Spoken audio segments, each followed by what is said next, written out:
Welcome back to Priya's recipes. आज आपण बनवणार आहे स्ट्रीट स्टाईल मसाला चीज पाव, एकदम चटपटीत असा. चला तर मग रेसिपी पाहूयात. सगळ्यात अगोदर आपल्याला इथं पॅन घ्यायचा आहे. पॅन मध्ये 1 चमचा बटर टाकायचा आहे. बटर छान गरम झाल्यानंतर मी इथे 2 चमचे तेल घेतलेलं आहे. ही सगळी प्रोसेस मी पॅन वरती केलेली आहे. तुम्ही कढईमध्ये सुद्धा करू शकता. त्यानंतर एकदम बारीक चॉप करून घेतलेला लसूण आणि अद्रक घ्यायचा आहे. यांना सुद्धा छान असं सॉते होईपर्यंत परतून घ्यायचं आहे. जास्तही कलर येऊ द्यायचा नाहीये. त्यानंतर मी इथं कांदा टाकलेला आहे. कांद्याला छान असा गोल्डन ब्राऊन कलर येऊ द्यायचा आहे. मी इथं मध्यम साईजचे 2 कांदे घेतलेले आहेत. त्यानंतर आपण जे पावभाजीमध्ये व्हेजिटेबल्स वापरतो तेच मी इथं वापरलेले आहेत. सगळ्यांना आपल्याला थोडे-थोडे घ्यायचे आहेत. म्हणजे 2-2 चमचे होतील एवढ्या प्रमाणात घ्यायचे आहेत. जास्तही मी इथं वापरलेले नाहीत. फक्त कांद्याचं प्रमाण जास्त ठेवलेलं आहे. त्यानंतर इथे मी फ्लॉवर टाकलेला आहे, ढबू मिरची टाकलेली आहे आणि गाजर. या सर्वांना छान असं शिजवून घ्यायचं आहे चवीपुरतं मीठ टाकून. त्यानंतर भरपूर अशी कोथिंबीर टाकायची आहे. छान असं स्वते होईपर्यंत परतून घ्यायचं आहे. त्यानंतर तुम्ही जर पॅन वरती करत असाल तर मध्ये अशा प्रकारे जागा करून घ्यायची आहे आणि तिथं पावभाजी मसाला तुम्ही टाकू शकता. मी इथं मॅगी मसाला टाकलेला आहे. त्यानंतर मिरची पावडर टाकलेला आहे. तुम्ही कितपत तिखट खाता त्याप्रमाणे टाकू शकता. मी इथं मॅगी मसाला 1 चमचा टाकलेला आहे. या सर्वांना छान असं मिक्स करून घ्यायचं आहे. त्यानंतर पुन्हा एकदा अशाच प्रकारे आपल्याला जागा करून घ्यायची आहे आणि पाणी टाकायचंय. अशी जागा केल्याने बाहेर पाणी जात नाही आणि सांडत नाहीत पॅनवरून. त्यामुळे अशी जागा करून घ्यायची आहे. जर तुम्ही अशा प्लेन तव्यावरती करत असाल तर कढईमध्ये कसं करत असाल तर काहीच प्रॉब्लेम नाहीये. त्यानंतर वरून थोडंसं चिली फ्लेक्स आणि ऑर्गॅनो टाकून घ्यायचं आहे आणि 2 मिनिटं छान असं परतून घ्यायचं आहे. तुम्ही बघू शकता आपल्या भाज्या छान अशा शिजल्या गेल्या आहेत. त्यानंतर मी इथं लादी पाव घेतलेले आहेत 4.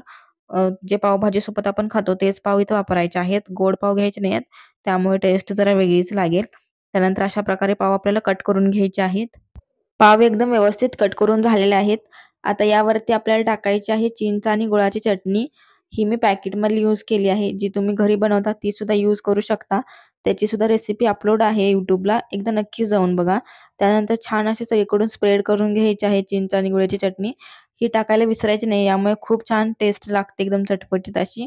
त्यानंतर वरून भरपूर असं मेयोनीज टाकायचं आहे आणि आपण जे सारण तयार करून घेतलं होतं सगळ्या व्हेजिटेबल्सचं ते टाकून घ्यायचं आहे आणि सगळीकडून व्यवस्थित पसरवायचं आहे आणि जरा जास्त प्रमाणात वापरायचं आहे. यामुळे छान चव लागते. तुम्ही जर कमी वापरला तर फक्त पाव-पाव आपल्याला लागेल. तो टेस्ट छान नाही लागणार. त्यानंतर आणखीन वरून मेयोनीज टाकायचं आहे भरपूर असं. त्यानंतर मोझरेला चीज टाकलेला आहे मी. तुम्ही दुसरं कोणतंही चीज इथं वापरू शकता. चीज टाकताना बिलकुल पण कंजूसीपणा करायचा नाहीये. याला टेस्ट चीजमुळेच येणार आहे. त्यामुळे भरपूर असं चीज वापरायचं आहे. त्यानंतर वरून लेटस टाकायचे. जर तुमच्याकडे लेटस नसेल तर तुम्ही कोबी सुद्धा घेऊ शकता. त्यानंतर छान असं बंद करून घ्यायचं आहे लेटस टाकल्यानंतर. सगळीकडून व्यवस्थित असं पॅक करून घ्यायचं आहे. जेणेकरून खाली जराही आपलं चीज किंवा कोणतंही सारण नाही पडलं पाहिजे. अशा प्रकारे पूर्ण छान असं पॅक करून घ्यायचं आहे. त्यानंतर मी इथं केक टिन घेतलेला आहे. त्याला सगळीकडून छान असं तेल लावून घेतलेलं आहे. जेणेकरून पाव खाली चिटकू नये ह्याच्यामुळे. त्यानंतर आपण जो सारण भरून पाव घेतलेला होता तो यामध्ये ठेवून घ्यायचा आहे. व्यवस्थित असा ठेवायचा आहे. याच्यामध्ये खूप जास्त ओझं झालेलं आहे त्यामुळे हा व्यवस्थित हातामध्ये येत नाही. तरीही व्यवस्थित असा काळजीपूर्वक केक टिनमध्ये आपल्याला हा ठेवून घ्यायचा आहे. त्यानंतर आणखीन वरून मी चीज टाकणार आहे. हे ऑप्शनल आहे. जर तुम्हाला टाकू वाटलं तर टाका, नाही तर नाही टाकलं तरीही चालेल. असं भरपूर असं चीज टाकलेलं आहे मी वरून. थोडंसं दिसायला छान दिसतं यामुळे मी टाकलेलं आहे. त्यानंतर मी गॅसवरती 10 मिनिटं अगोदरच कढई ठेवली होती छान अशी गरम होण्यासाठी. त्यानंतर हा केक टिन आपल्याला ठेवून द्यायचा आहे कढईमध्ये आणि वरून छान असं झाकण ठेवून द्यायचं आहे. 15 मिनिटं चीज पाव आपल्याला छान असे बेक करून घ्यायचे आहेत. तुम्ही बघू शकता छान असे बेक झालेले आहेत 15 मिनिटानंतर आणि चीज सुद्धा पूर्णपणे मेल्ट झालेला आहे. तुम्ही बघू शकता पाव एकदम मऊ लुसलुशीत राहिलेले आहेत. बिलकुल पण कडक झालेले नाहीयेत.